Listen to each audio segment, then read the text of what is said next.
Bonjour à tous et bienvenue à cette nouvelle édition de la revue de la presse camerounaise, parution de ce 26 août 2024, que nous ouvrons avec l'hebdomadaire de Thierry Niopet, le Confidentiel, qui parle de l'impasse dans la gestion des Lions aux Indomptables. D'après le commentaire que fait l'hebdomadaire ce matin, à quelques jours seulement de la confrontation contre la Namibie, l'ambiance dans la tanière des Lions Indomptables du Cameroun n'est pas loin du chaos. Les différentes instances en charge de la gestion du football se regarde en chien de faïence sous le regard médusé des milliers de fanatiques. C'est une information ce matin à retrouver en page 5. En petite une, on parle de Fédération camerounaise de natation, fin de la saison sportive en beauté, et puis à EDEA, la fondation M'entendu prime l'excellence. Nous poursuivons notre périple ce matin avec le quotidien Mutation qui parle d'atteinte à la propriété foncière. Balater est le titre du journal. Depuis l'ouverture de l'enquête DGSN-SED instruite par le chef de l'État, le MINCAF a pris une série d'actes administratifs en direction de ses collaborateurs. L'objectif est de garantir des auditions honnêtes dans la transparence et le strict respect de la présomption d'innocence. C'est l'information à retrouver en page 5. Également à lire dans les colonnes du quotidien Mutation ce matin, enseignement secondaire à propos des nouveaux manuels scolaires, campagne de santé 2024, le maillot Tsanaga au petits soins, et puis affaire Martinez-Zogo, les avocats d'Eco accusent. Toutes ces informations ainsi que bien d'autres, mesdames et messieurs, vous les aurez en parcourant les colonnes du quotidien Mutation. Nous continuons ce matin avec le quotidien Vert Émergence qui parle des pensions retraite des militaires et des policiers. La fraude qui fait mal aux caisses de l'État nous est présentée ce matin à la page 3. Carbone en petite une, gisement d'opportunités économiques, et puis dans l'Adamawa, c'est le gouverneur qui va en guerre contre l'absentéisme dans la fonction publique. Le quotidien Capitaux Publics, quotidien bilingue d'ailleurs, Cameroun Tribune, dans sa parution de ce lundi, nous fait savoir que Paul Biya est de retour à Yaoundé. Le président de la République a regagné la capitale vendredi dernier en compagnie de la première dame Chantal Biya. Le chef de l'État revenait de France où il a pris part à l'ouverture des Jeux Olympiques de Paris et à la cérémonie de commémoration du 80e anniversaire du débarquement de Provence à l'invitation de son homologue français Emmanuel Macron. Tout savoir sur cette information, c'est lire les pages 2 et 3 du quotidien à Capitaux Publics. L'autre quotidien qui nous permet de continuer ce matin, c'est l'économie qui parle de fiscalité. Il nous fait savoir qu'on reparle de la taxe sur le téléphone. Arrêtée dans la loi de finances de 2019 et vivement contestée par l'opinion, le président de la République, Paul Biya, avait demandé de suspendre son application. Un nouveau dispositif de collecte est en cours d'élaboration, nous renseigne ce matin le journal à la page 7. Échanges commerciaux également à lire. Pourquoi le Cameroun exporte moins vers la Chine? Les raisons sont évoquées ce matin à la page 3. Le quotidien Econews, pour sa part, revient sur les allocutions familiales des retraités militaires et policiers et nous parle de cette fraude-là qui secoue le système. On en parle également avec le premier news magazine camerounais Défi Actuel qui titre pour sa part « Pension des militaires et policiers, le MINFI détecte 13 000 faux actes et suspend les majorations ».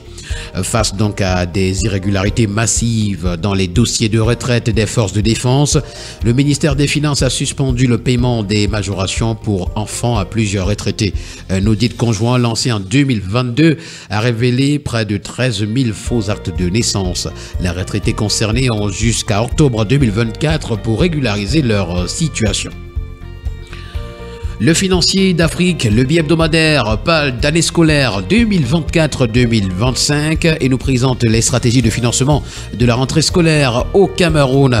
Les parents d'élèves optent pour diverses sources de financement, notamment les crédits scolaires, la tontine et l'épargne pour assurer une bonne rentrée scolaire à leurs enfants à quelques jours seulement du début des classes.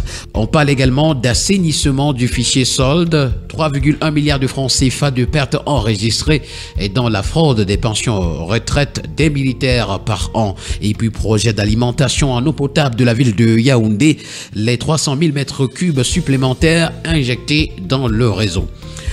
L'hebdomadaire d'information générale, la Gazette du Noun, ce matin parle d'insécurité et s'interroge qui a fait appel aux ambazoniens à Magba. Les incidents dans cette ville du Noun mettent en lumière la présence de combattants armés, suscitant de nombreuses questions. L'identité de ceux qui ont facilité leur entrée et les exactions commises est au cœur des préoccupations ce matin des pages 6 à 7 de la Gazette du Noun. Vaccination contre le paludisme également, 24% de couverture pour la région de l'Ouest. L'hebdomadaire L'Avenir de Zéphirin Coloco ce matin parle de la gestion de la sélection nationale de football et nous renseigne ce matin qu'on frôle le précipice. Pour le magazine Nouveau Horizon ce matin, on parle plutôt de la nation. Paul Biya doit frapper le point sur la table. De retour d'un séjour de près de 3 semaines en Europe, donc, le président Paul Biya retrouve sur sa table les dossiers MINCEP contre Fecafoot, Glencore, prévarication du domaine privé de l'État, pillage en bande organisée des actifs des ex-sociétés d'État privatisées et liquidées, entre autres, voilà, qui interpellent son arbitrage ou alors sa sanction. L'hebdomadaire Meillon Messala s'interroge également ce matin à sa grande une et cette fois-ci au sujet du complexe sportif d'Olembe. Où est passé Maguil? C'est l'interrogation à retrouver. Et puis avec le tri-hebdomadaire La Météo, on parle de rentrée scolaire plutôt. Le ministère du Commerce organise une vente promotionnelle lancée le 19 août à l'esplanade du boulevard du 20 mai sous la houlette de Luc Magloire Bagatangana en partenariat avec des entreprises citoyennes. L'opération spéciale de commercialisation des fournitures scolaires et autres produits de grande consommation baptisée Rentrée commerciale 2024 s'achève le 8 septembre prochain. Les détails de cette information sont à retrouver ce matin à la page 3 du tri-hebdomadaire La Météo. Le quotidien d'information républicaine, Le Drapeau ce matin parle également de frais d'examen 2024-2025 et nous fait savoir que le top départ, c'est ce jour. Santé pour tous également à lire. Une vaste opération lancée dans le maillot Tsanaga nous est présentée ce matin à la page 2 du journal. Nous allons continuer ce matin avec le journal de l'économie et des finances. Ça, c'est Ecomatin qui parle également de la fraude sur les indemnités de retraite. Et il nous fait savoir que le ministère des Finances arrête une saignée de 409 milliards de francs CFA des caisses publiques. BIAC également, ingestion record de 250 milliards de francs CFA dans le circuit bancaire de la CEMAC. Ces deux informations ainsi que bien d'autres, vous les aurez en parcourant les colonnes du journal de l'économie et des finances. Santé Nature Info nous permet de continuer notre périple ce matin et parle du comité régional OMS Afrique. L'ouverture de la 74e session à Brazzaville nous est présentée ce matin. Ces assises qui débutent ce jour pour s'achever le 30 août 2024 ont pour principal enjeu le vote du successeur du docteur Matidizo Moueti, directrice régionale OMS Afrique, arrivée en fin de mandat. Nous continuons ce matin avec la voix du centre qui parle de réhabilitation du port de Garoua et nous renseigne que le port autonome de Douala vient à la rescousse. Le gouvernement a sollicité le port autonome de Douala pour réaliser les travaux de désensablement de la baignoire et la réhabilitation proprement dite de cette infrastructure laissée à l'abandon. Et nous allons terminer ce matin avec le journal Expression qui s'intéresse à la Fecafoot et s'interroge jusqu'où ira la défiance des taux envers l'État. Mesdames et messieurs, voilà qui met un terme à cette sortie de la revue de la presse camerounaise, la toute première édition de cette semaine. Merci de l'avoir suivi. Rendez-vous demain pour une nouvelle édition. D'ici là, portez-vous bien. Agréable journée à tous.